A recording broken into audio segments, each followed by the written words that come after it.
Organ failure, like to have that at, 23 is unheard of nearly. And then not only that, man, it was more like all the libido and sex issues that come along with it post when you actually get off the steroids. And that's something that a lot of people that get on, they don't really think about. And that's a big side effect. Like it's probably one of the worst because it can be not just the fact that you might not be able to have sex or get an erection or whatever it may be. The fact that really drives into your mental health because it plays with your mind a lot. That's Jaxon Tippet. He's a model, influencer and podcaster who's always wanted to be the man. I just wanted to look like king shit and just run amok, and I just wanted all the attention. Throughout much of his life, image meant everything to Jaxon, and he was willing to go to extreme lengths for the sake of public perception, even if it meant compromising his health. Just get big, get ripped. None of the side effects and all of that type of stuff, none of that played in my head. It was more just the now. Jaxon's life revolved around the intense use of steroids from the age of 18 until it caused him major issues in his mid-20s. Heavily affected my liver and heavily affected my kidneys to the point where the doctor said, if you keep this up maybe another 6 to 12 months, you'd be gone. Now he's sharing the ugly truth of his story to help young men understand the reality and encourage them not to make the same mistakes he did. Life's it's so much better, man, without it. So that's the main reason I'm trying to talk. Next to no one in Jaxon's industry admits to using steroids, much less do they go into detail about the ill effects. And that makes this message all the more important to hear. Steroids are a massive topic that needs to be talked about more. I truly believe everyone would be better off without it than with it. Welcome to Young Blood, an award-winning podcast on a mission to make the mental health of young men a top priority. My name's Callum McPherson, I'm a journalist, and this is our platform to open up and share stories of what we've been through because we're not alone. Let's do it. Before we kick this off, I just want to say thanks so much to everyone who's taken 15 to 90 seconds out of their day to rate and review the show on Apple Podcasts. It boosts us up the ranks massively and makes a huge difference to how many people we can reach with these potentially life-saving stories. So thank you. And for those who haven't got around to it, please, if Young Blood has delivered you some value, let us know on there. Cheers, legends. Jaxon, what did image mean to you as a young kid? Image, to be honest, raw and honest, it meant abs, muscles, and how good I look. Yeah. That's pretty much in a nutshell, just what attracts the ladies. That was image to me. From what age did you start thinking that way? Oh, good question, man. I reckon it was throughout my teens, probably in high school around, just as you enter year kind of 8 to 9, when you start, going through adolescence and growing up a bit more, and you're kind of into girls, and like you want to date girls, and you're trying to establish yourself as a young man. Yeah, impress them and all of that. I went down obviously the scene of like fitness and trying to produce my image better. And some people do like, partying. Some people try to be cool and be a character. Yeah. But yeah, for me, it was all about the image. What were your influences? Like, why did you think that way and want to sort of turn yourself into that image as a young person? I don't know, man. I think it was more the crowd I was hanging around, and that's all what they were doing. And I suppose I wanted to fit in the crowd and just be popular, you know what I mean? I didn't want to be the one that just was left out. I wanted to be like, oh, Jaxon's cool, Jaxon looks good, or everyone knows Jaxon. And as silly as it sounds, that's the truth. I just wanted to look like king shit and just run amok, and I just wanted all the attention. Why do you reckon that was so important to you to get it that way? Did you feel like you weren't getting that validation, gratification in other areas of your life, maybe from your family or how you were raised? Like, why did you put so much weight in what other people saw you as? I don't know. I've always taken on board other people's opinions upon myself, and I've been even to this day, I'm very hard on myself for what people think of me. I'm obviously a lot better than what I used to be, but it's just something that I've always kind of cared about what people think of me, which I shouldn't. Why do you think that is, though? Where does that stem from? Have you reflected on that? To be honest, I don't know. It's a good question. I've thought back on it multiple times, and I just don't know. It's just how I am. You know what I mean? I really don't know. So when there's been times where it seems like someone's not impressed by you, or perhaps they aren't viewing you in the way that you would like, how does that affect you? Like, do you take that to heart? I did massively, throughout my teens, and probably even as of up to about 2 years ago. And, then I just took on board and I listened to a lot more people and listened to my girlfriend and all of that. And they're like, at the end of the day, you can't please everyone. And, if you take on everyone's opinion, because there will be negativity, there will be judgment, there will be hate, then you're always just going to be, down about yourself. So I started to love myself and surround myself with the right people and just embrace the inner beauty of who I am. Yeah, because it makes you very vulnerable, and not in a good way if you're obsessed with what other people think of you, because then you're being dictated by the response that you get, which you can't control. And there's always going to be, those that are in favor and admire you, and then those that dislike you or even seem to hate you. And if you put your self-worth in what other people think of you, that's not something that you have control over. So you're kind of at the mercy of it. 100%, man. It's like the best thing I've ever done is, obviously I still care what people think, but it's a whole different ball game. Like I don't take on the judgment nowhere near as much. And man, it's been the best actual mindset move I've ever made, is kind of just embracing who I am. And if the right people come along, they come along. You know what I mean? From the conversations that I've had, it's the more you're able to love yourself and be comfortable with yourself, the less weight you put on other people's opinions who aren't those that you love, your family, those in your closest inner circle, but the less credence you put on the voices of those who perhaps don't actually matter that much. Yeah, I totally agree, man. I want to ask you, do you take on judgment or not really?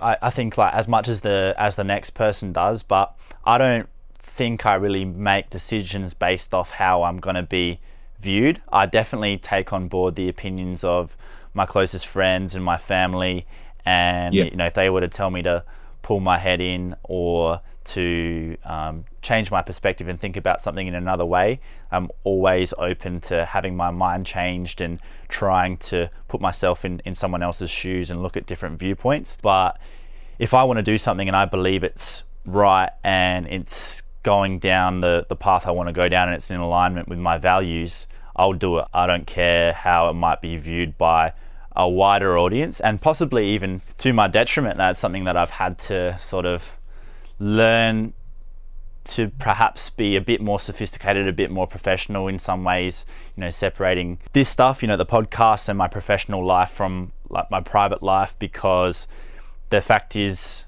image does matter to a degree when it comes to, as like getting work and being looked at in a certain way.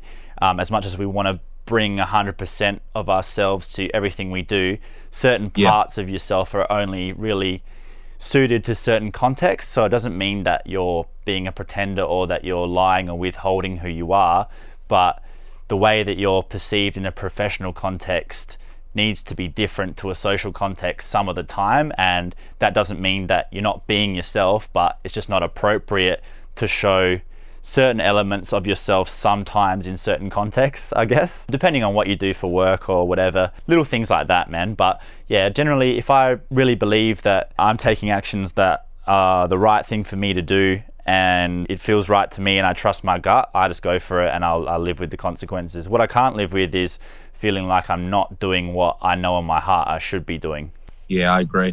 Now that you say that, that's actually, I reckon, probably the main reason I did care so much is because based off my work, the modeling, the coaching, I took on the image so much that if I look or out of shape or I don't look what the audience thinks I should look, or, my clients think I should look, then I'm not kind of worth it. And I think that's kind of where it come on board, to be honest. Yeah, man. And I was going to ask you about that because that's a lot of pressure to take on, and I guess the gift and the curse for a life like you have. Obviously the image that you portray online, it looks like a fantasy. You are the epitome of what a lot of people would believe to be the ideal stereotype of a cool guy, and that's obviously why you get some of the modeling gigs that you get. You project this image and you look a certain way. But that means to have that life and the benefits and gratification that I'm sure comes with it, then you have to maintain that. And it must be hard to ever feel like you can show anything other than that. I know there's a lot more to you. You have your own podcast. You talk about a whole range of things and have a lot of different interests and thoughts about the world. But obviously, like a large part of your income and your life is based on how you look and your image. So Yeah, how much do you feel the pressure all the time to have to keep that at a certain level and only show that to those who are potentially going to pay you money or take you on as a coach or whatever it may be? Yeah, that's literally, like, now that I think about it, that's exactly why I was all about the image, and it's still in me a little bit. But also, even just my audience, the fact that, like, for example, when you put up a story, there's lots of people that see it. Do you know what I mean? Yeah. Obviously, the bigger following you have, the more people that would probably view your stories. And I don't know, I think it got to the point where I was just so picky with what I put up, even if it was like me doing an exercise at the gym. I just wanted it to look fucking perfect. That if it didn't look perfect, I didn't put it up because I knew someone would comment something that would put me down, if that makes sense. Yeah, and then you would take that to heart. But the fact is, although a lot of what you portray might look like a fantasy, you are just a human, you're not perfect. And that means when people meet you in real life, or see you do anything human that doesn't seem like this fantasy, then there's the potential that sort of facade to a degree will be broken, and it's like, oh, here's this guy who has a lot of fame to a degree and success because he has this certain image, but he's actually just a normal guy in some ways as well. So it's like this weird kind of balance, I imagine, you have to strike, where there's heaps to you as a person, but you get a lot of attention just because of the way you look. Massively. And that is why I actually started my podcast, is because I didn't want to be judged, like, judge a book by its cover, which is what I mainly am. And when people actually dive in and they listen to my podcast or they see me doing guest speaks or whatever, man, I'm a whole different person to just, a tattooed man that you see in a photo shoot. So that's the reason I did that. Obviously, you've gotten a lot of benefit out of creating that body and that image and then putting yourself out there that way, that allows you to live this lifestyle you're living now, which seems like would be a pretty cool way to live. So there's that benefit to it as well. But I guess there's always the gift and the curse, and you have to pay the piper, and you don't get an extraordinary benefit to live a life that's very different to what most people live without also having to live with some consequences or some other pressures. Yeah, I agree, man. Hey, I just want to say I like the vibe of this podcast. It's very different, the way you're going about it. Oh, good, man. That's good to hear that. Thanks, bro. So you made the call to get on steroids at a very young age. I believe you were just 18 when you made that call. What was your thought process at the time? To be honest, no thought process. Yeah. Just get big, get ripped. None of the side effects and all of that type of stuff, none of that played in my head. It was more just the now. I feel great, so let's just keep going. I didn't even think internally of what my organs would, was happening, or my relationships, my family. None of that mattered. It was just literally, I'm getting stronger every workout. I'm recovering better. I feel amazing. Yeah, it is so addictive. Just training in the first place. And when you're a teenager or in your early 20s, and pretty much every time you're in the gym, you're growing, you're making strength gains, you can see the progress, you start getting validation from others. Like, that's very addictive in itself. And then once you start feeling that, I fully understand wanting more and more of it, and to a more extreme extent. Like, who were your influences at that time? Was it friends or other people in the gym that were telling you to take it to that next level? Yeah, just my crowd, just my circle I hanged around, and that's what they all did, so that's what I did, and I felt like that was just the normal. Yeah, and I know heaps of young guys around the country can relate to that, especially during that era, like the festival era, for those who remember stereos and the whole Ziz thing, and that, like, it just massively was such a thing for so long that I think maybe lessened a bit now, especially with COVID and that. But certainly, like, in our culture, it's just huge, the whole gym aesthetics, and then that's associated often with partying and just being that guy. And I think for a lot of impressionable young men in particular, who are yet to establish themselves and figure out who they are and earn credibility for other aspects of their life, the thought process is, well, if I can just get jacked and shredded, then it doesn't matter what else I'm doing. I'm going to be given respect. I'll have the attention from the girls. I'll have the respect from other guys. I'll feel like I am somebody, and it's pretty sort of straightforward. I can just keep rocking up to the gym and I'll get at least that result. Yeah, I agree. And to be honest, it's still very, very popular and in at the moment. It just depends with the crowd you hang around. As I've started to shift more out of it, obviously you don't hear about it as much, but if you're in the gym scene, steroids are a massive topic that needs to be talked about more. Yeah, absolutely. And it's just like part and parcel, especially when you talk about Instagram or, the large majority of fitness modeling or the fitness industry as a whole, fitness and health industry, which I think you'd probably agree, ironically, is not all that healthy and not really about health that much at all, as much as it's about aesthetics and image and sort of doing whatever you can to get there.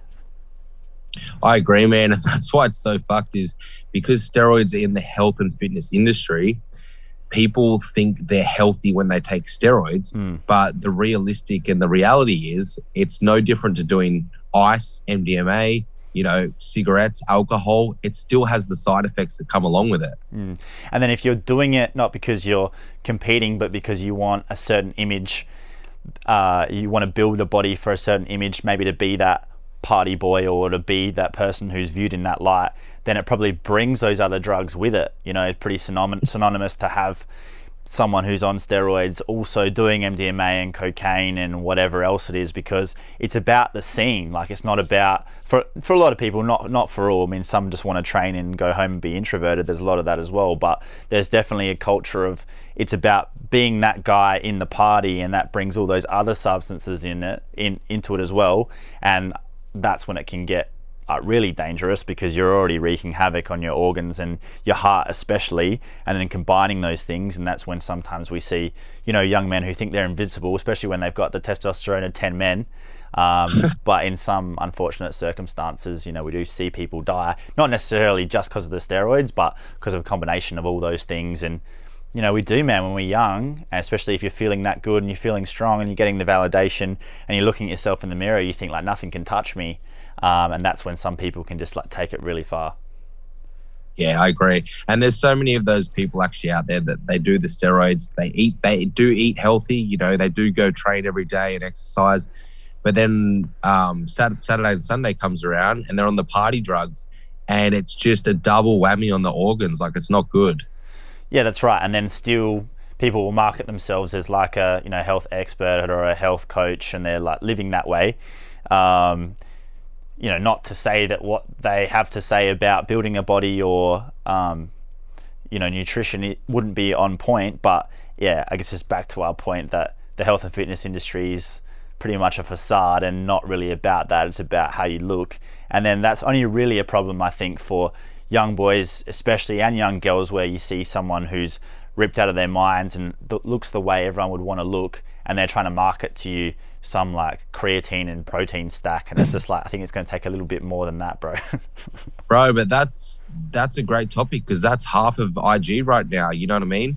All these young guys that are looking up to, say, their favorite coach or model, and they're saying they're natural, and then it's like these guys think that they can get there, but realistically they're taking a boatload of gear and all of this type of stuff.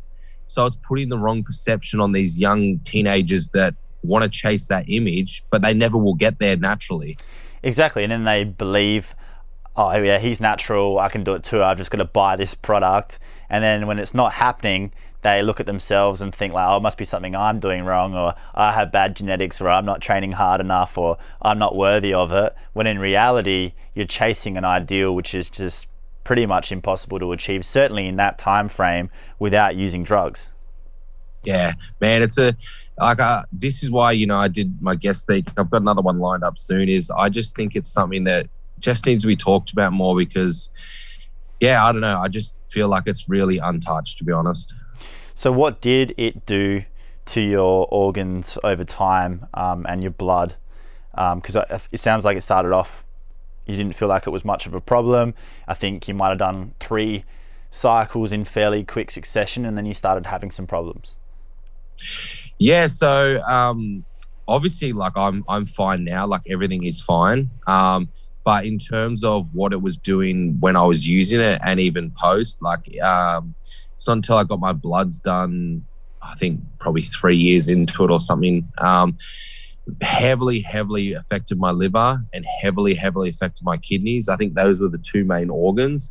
They were just elevated through the roof to the point where the doctor said, basically, if you keep this up maybe another 6 to 12 months, you'd be gone. And that was a big wake up call because I was 23, I think. And Shit. for someone to have, I'm not sure what the word is, where your kidneys or your liver are gone, Like liver toxic to the point of organ failure. Yeah, organ failure. Like to have that at 23 is unheard of, nearly. And then not only that, man, it was more like all the libido and sex issues that come along with it post when you actually get off the steroids. And that's something that a lot of people that get on, they don't really think about. And that's a big side effect. Like that's probably one of the worst, because it can be not just the fact that you might not be able to have sex or get an erection or whatever it may be. The fact that really drives into your mental health because it plays with your mind a lot. Oh, massively, because you have that in the back of your mind all the time, and obviously very emasculating if you can't perform in the bedroom, especially when you've achieved a certain look that is hyper masculine to the extreme, and then you've been on cycle where I imagine that your sexual performance is rather extraordinary to then coming off and not even being able to get an erection. That would really play on your mind and freak you out, and you know that there's something going on internally which could be serious, which perhaps if you haven't done your research you don't really understand, and then it's like, fuck man, I don't want to be this big if my dick doesn't work. 100%. Bro, but honestly, that was like, I'm not going to lie, I'm happy to talk about it. That was me to a T. Like I was this big jack dude, strong, I looked great. And then it actually got to the stage where I actually couldn't get an erection with my girl. And then it fucked me over big time, man. And this is real raw talk. She was like, why can you not get an erection? Do you not find me attractive? And I was like, fuck no, that's clearly not the reason. Like I can't, because I put endogenous hormones in my body and then I've actually taken them out. So my natural production is shut down, trying to explain it. And it got to the point where it actually ruined my relationship and we split. So it was full on. Yeah, man. And that's the side of it that especially young guys getting into it aren't educated about enough at all, or haven't thought about, where like obviously there's ways of doing this where hopefully it doesn't have that drastic of an impact, but it is very common for guys who are using steroids to then have these troubles where you don't know if it's going to work or not. You don't know if you have to take other drugs post-cycle to be able to perform, and that's so awkward, man. Like for your relationship to then whoever your partner is, they're blaming themselves because they think it's their fault. Even that you're cheating on them. Brains will run wild with, why doesn't this guy find me attractive anymore when he was on cycle our sex life was great. The facade sort of crumbles there, where you look like Superman, and the thing that in your mind probably is one of the key components of what makes you a man doesn't work for your self-esteem and the way you feel about yourself and then your relationship. That's tough, man. Way more common than you think. Not to maybe the extent of what I had, but many people that, they cycle, then they get off.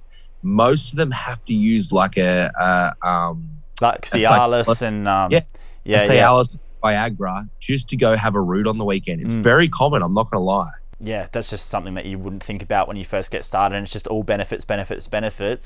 But especially if you're abusing it, it's having this effect on your endocrine system and your testosterone production and shutting your testicles down. And then you have to kind of hope with PCT that you can turn your testicles back on and it's going to go back to normal.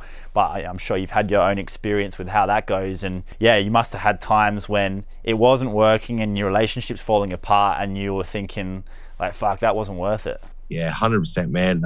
In saying that, everything that I did, I think it was a blessing in disguise. I wouldn't be doing what I am today and who I am right now. I might even be on gear right now if I hadn't have experienced it in the past. So everything happens for a reason, and I'm just blessed that I can now share my knowledge, if that's what you want to call it, to other people and try help them not to go down the same path as me. Yeah, and the fact is, like, hearing other people's stories, especially for someone who's got influence like you that a lot of young men look up to, like, that does make a big difference. People will listen to you talk about it. They're not going to listen to the cops talk about it or some health expert talk about it nearly as much as someone who's had the experience that you've had, and then be able to give the honest truth about it, which does take a lot of balls to do. So I respect you for doing that. How did it affect you as a person, like while you were on it, in terms of your personality or the way you were acting in some of your other relationships? Yeah, man, that was another that. So there's so many side effects of it, to be honest. But that was definitely one. I think it just changes your perception on people, your mood, your energy, and you kind of. And this is not for everyone. This is just me personally, but obviously you've heard of like the steroid rage type of thing, and you don't care, and it's true to an extent. Like I didn't really care about anyone. It was all selfishness and about myself. I did get angry at times, a lot more than when I didn't use it. And yeah, and then I imagine like it attracts a lot more of that narcissism to your life and those kinds of characters that are doing the same thing as you're doing. And then it's like a bit of a confirmation bias where you're seeing more of that. The people you're around are sort of encouraging that, and so you normalize it. Yeah, 100%, man. And yeah, it just definitely ruined a lot of my friendships and my family and all of that. Obviously, I've reconnected it, but it does break barriers because at the stage of that time, you just don't really care. Do you know what I mean? Yeah, like it eats away at your empathy, or sort of switches that part of your brain off, that compassion part, which obviously you have in you naturally, sort of dulls that out and dials up the animalistic part, obviously, so that you just start to behave differently.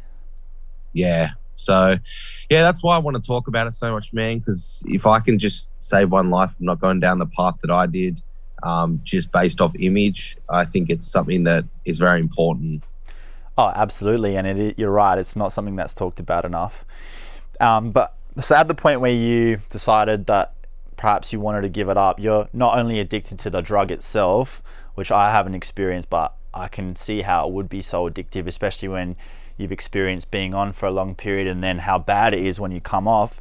And I've been going to the gym for 10 years, but the reason I've never done a cycle, even though I've been tempted to, because you see other people doing it, how much they're growing from it, and especially when perhaps you're less developed, more in your early 20s and not as much other stuff going on in your life and more obsessive with it. That's the real danger period, I think, for young guys to jump on it when they understand the consequences less. And yeah, that's like the main priority in their life. But the thing that stopped me doing it ultimately was thinking about how that would probably affect me mentally when I inevitably had to stop doing it. Because I know like what goes up must come down, and that you can't just stay on it. And I felt like I had a good enough grasp of how good it would feel, and then how bad it would feel to have to stop it. So that's why you've never done it? Yeah. Yeah, wow, that's a good concept actually. I didn't think about it. But I was like very, very close to doing it at that similar age as were a lot of people back then, because I was right into the festival scene and partying, and I'd like lifted religiously for ages, all the tats and everything, very similar to you in some ways. I could have gone down that route as well, and I think it was probably just because the influences in my life also weren't doing it, my mates weren't doing it. Yeah, I think just because of the stuff I'd seen, I had enough of a grasp to know how that would probably affect me mentally, and that I couldn't handle it, and that's why I didn't go there. Also, I'd seen a couple of other guys who were a few years older, who'd done it and then come off and then weren't in a good place mentally, and I was like, yeah, I don't think I could handle that either. But I'm grateful I didn't now. So you will never use it?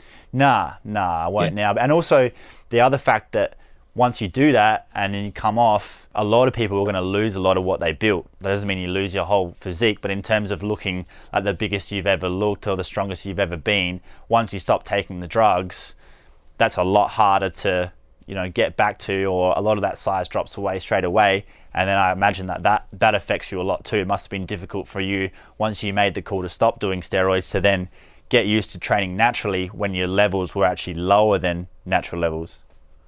Yeah, 100%, man, 100% on that. So you're addicted to the drugs themselves and how you feel, but I imagine you're also addicted to the status at that point and how you're viewed, and you've been posting on socials of yourself, I think, like around that stage when you're 23, being this identity, getting all that gratification for it. So what was it like to also be addicted to that somewhat, and were you afraid of like losing all of that and losing that identity if you didn't do the steroids?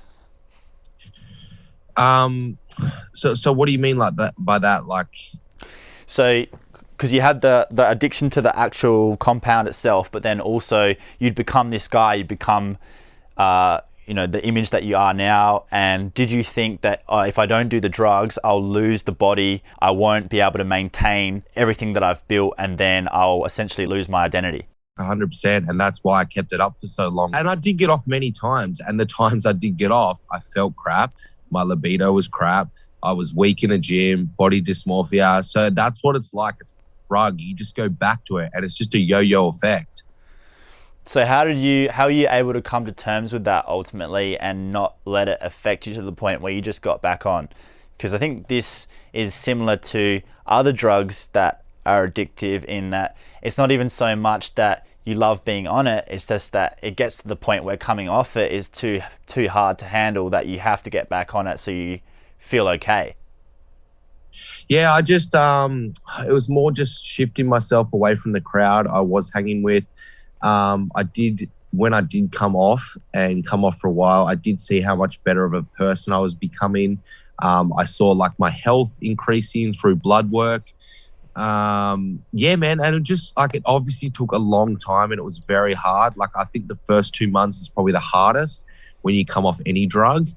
But I don't know. I just was thinking more about the future, my family, if I have kids, my health, and everything just weighed up, and it overcame the cost of going back on. And I just said, no, I'm never going to use it again. And I just haven't looked back since. So, yeah. So it just sounds like you got some perspective and that it rattled you and scared you and showed you what going down that path could potentially lead to. And then you ultimately prioritize other things in life that are more important, and that was able to outweigh the benefits of getting back on the steroids.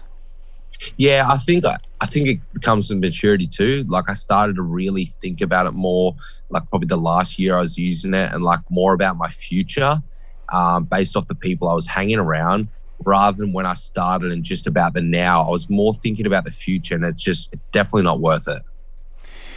And now you're big on trying to discourage young guys, especially from going that route, and do it naturally instead. But obviously, you've derived a lot of benefit from being on it at some stage in your life and building the body that you have now, and now, having this image. So, like, why would you discourage others from doing the same, even though they could see, oh, well, he did it and he's got so much benefit out of it, so why shouldn't I do it? You know what I mean?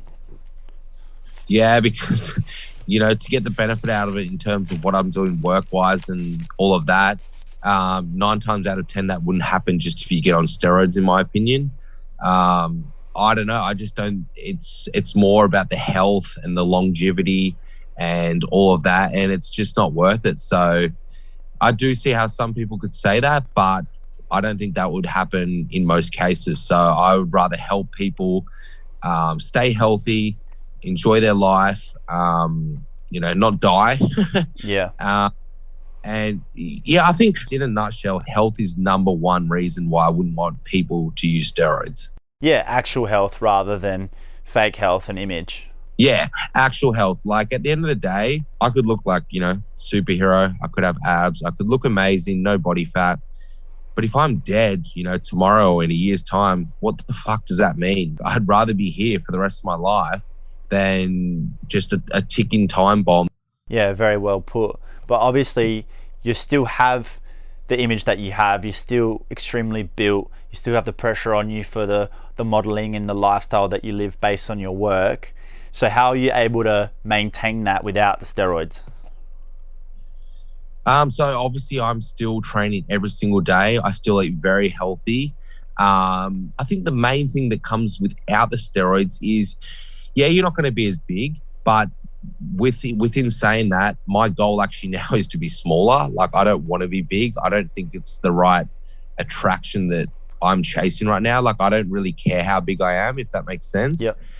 Which led me into running, which has had so many psychological benefits, and the endorphins, and a new goal and stuff like that. And obviously I'm not going to be that, when people use steroids, have that hard grainy look. And obviously I'm not going to have that when it's off, but that's just something you got to, you got to accept that obviously you're not going to be in the condition if you are on as if you're off. So it doesn't really worry me because I'm kind of happy with my image now. And it's not all about image, as you know, like the people I talk to now and surround myself with, they couldn't care what I look like as long as I've got a good heart and I'm helping people, which I've really started to realize. So it's like, I don't know, it's kind of like a win-win is the fact that because I don't care about my image, but I still do train hard and try, look fit. Yeah, but you can actually maintain it. You're not desperately trying to, you're not a slave to the drugs and a slave to all the unhealthy shit and the dangerous shit that comes with it, because you're able to maintain what you're doing now in a way that's like naturally achievable, mentally and spiritually. Who you actually are, I'm sure, is a lot more aligned with who you want to be. Therefore, that attracts people to your life who should be there, who actually like you for you. So you're not trying to just keep up this facade. Do you feel like you've been able to relax a lot and connect more with who you actually are since getting off it? Oh, so much, man. Like the amount I've learned about myself and what brings me happiness and all of that since being off is even just, I don't know, man. Like I can't even explain the mood. Just the person I am is completely different to when I was on. What's your family and those closest to you said about that? Oh, same thing, man. Like they're so thrilled. Like, obviously mum and dad knew I was using it and they were absolutely filthy. They're not for drugs at all. And it's built our connection so much stronger where we laugh, we hug each other. It's such a better bond of what a family actually, it's just normal. Do you know what I mean? But to me, when I was, the normal things I wasn't doing, but right now it's just like, I would never hug mum. I would never say thank you for whatever she did for me. But now it's just like manners and they are my parents and, they are my family and it's true love. Yeah. So it sounds like you've matured a lot and that when you were on the drugs, it brought a lot of tension to your life, like a lot of stress and a lot of sort of standoffishness. I guess like that was the energy that you were putting out, whether you were aware of it or you wanted to or not. But you sort of sound like you might have had a bit of a threatening air to you, or certainly not a welcoming, loving, like open one, more of a closed up kind of hardened shell that wouldn't let anyone in. Yeah, I could say that 100%. And what about fixing yourself physically? Like take us through how much that's actually taken. I'm talking about recovering sexually and getting your blood work back to where it should be. Like how much of a process has that been? Yeah, that is a hard process and that is very different for everyone, as it really depends how long you used it, how much you used, and the way your body recovers, as everyone's different. But that's probably been the hardest process. It's just something you have to kind of deal with and, take on the chin unless you go on like a testosterone replacement through an endocrinologist. What I always say is as long as you've probably abused it, is as long as your body's probably going to recover to get back to where it used to be. How do you feel within yourself now, though, knowing that you're not on drugs anymore and you are the Jaxon that you feel like you actually were all along?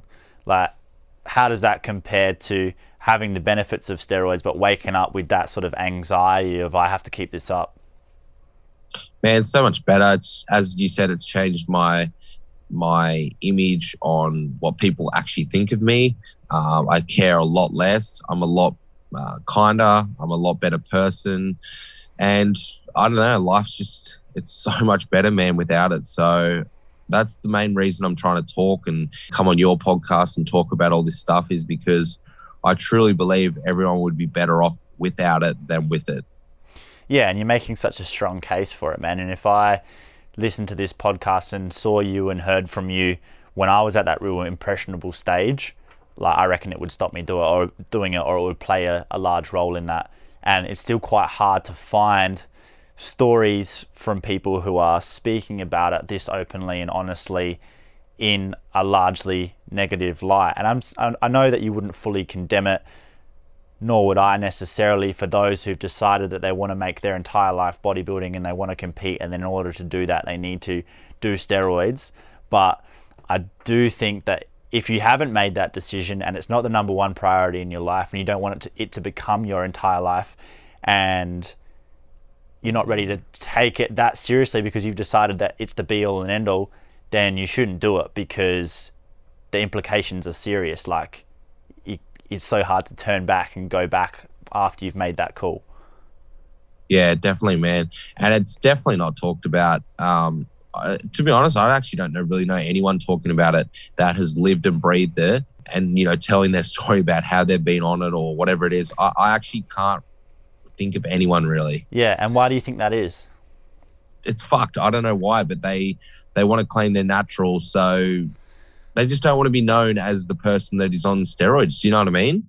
Because of their image, right? Because there's a lot of money. Yeah. There's a lot of money on it. There's a lot of people. Number one concern is how they're perceived, and trying to keep that facade up, trying to keep that lie alive. So people don't talk about it, because the fact is then they will be perceived differently. And so you have to kind of live a lie to an extent, and keep that up for as long as you can. But you can't be free like that. Like, it sounds like to me you're a man who's freed himself from kind of this trap that you'd put yourself in. Yeah, but that's why it's so bad, man, is because nobody does claim that they're on it or, talk about it. That's why I wanted to change. If we can just get a few people saying, similar to me, so everyone knows the real truth about it. Couldn't agree more. How do you want to be viewed now? Just want to be viewed as helping people, a kind-hearted person. My main goal and my main thing that I love doing is helping people, whether that's clients, a podcast, mental health. I just think helping others kindness is, that's life to me. You know what I mean? Would the Jaxon of a few years ago ever have said that? Fuck no. He'd be saying, who is this wanker talking? Literally. Do you believe that you could have the success that you have now without ever having done steroids? No, I don't. And that's why it doesn't worry me one bit that I did it, because I wouldn't be telling the stories I am. No way in hell would I. No way. No. So I wouldn't. Maybe I'd be successful, but it'd be in a completely different way. Do you know what I mean? But you like the life that you have now, though. Oh, I love it, man. I wouldn't change it for a thing. Everything happens for a reason, in my opinion, and I think it's all turned out the way it should be, and I hope it's only going to get better. Yeah, well, it's great that you wised up to that and saw where that was heading and were able to turn it around and change it. And now, like, in my view, you can have so much more of an impact and be so much more of service to people as someone who's had the experience that you've had, change their priorities, and is now able to actually focus on real health and longevity. And from those that I've seen that might have had a background like yours, who actually have longevity and continue to stay in the game and really start to help people and become better versions of themselves, the mentality has to switch from, I just need to be the biggest, most jacked version of myself possible, to I want to actually be fit, healthy, I want to do running, martial arts, I want to know about nutrition, I want to educate people about what they should actually be aiming for, rather than I just want to look a certain way and I don't give a fuck how I get there. Yeah, totally agree, man. So, if this can get out to a bit of your audience and a bit of your audience can dive into my story, that's kind of why we do this. Do you know what I mean? And I hope it does. For sure, dude. What would you tell your younger self? Just enjoy the now. So don't focus on the past and don't focus too far ahead of the future.